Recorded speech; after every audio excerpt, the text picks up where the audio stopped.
Assalamualaikum moms. Kali ini saya akan berbagi tips mengenai empati untuk bayi yang lagi batuk pilek. Okay moms, before watching this video, don't forget to like, comment, share, subscribe, and thanks for watching ya moms. Okay mom, bahan-bahannya yaitu kita siapkan bawang merah, bawang putih, daun sop, tomat, ikan mujair, brokoli, dan juga selain ini kita siapkan nasi putih dan juga wortel yang parut, atau boleh beras yang belum dijadikan nasi juga boleh moms.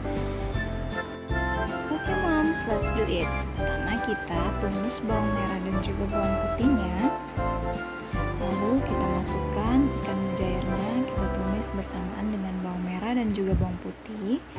Setelah ini kita masukkan juga nasi dan air. Airnya saya pakai kurang lebih 300 ml ya mam, atau sampai dengan 500 ml, tergantung dengan tekstur yang moms sesuaikan dengan bayi moms. Kita tunggu sampai mendidih, lalu kita masukkan wortel, kita aduk secara merata,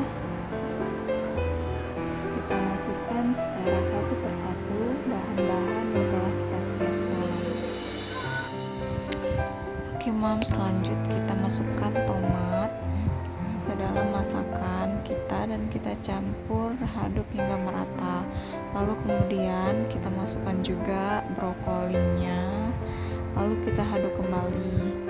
Setelah ini kita jangan lupa untuk masukkan daun sopnya ya mam, karena anak saya suka kalau dicampur daun sop. Nah, kita aduk lagi sampai tercampur merata. Kemudian kita tunggu mam sampai dia matang. Dan hasilnya seperti ini ya mams, karena anak saya suka teksturnya yang kasar. Terima kasih mams, thanks for watching.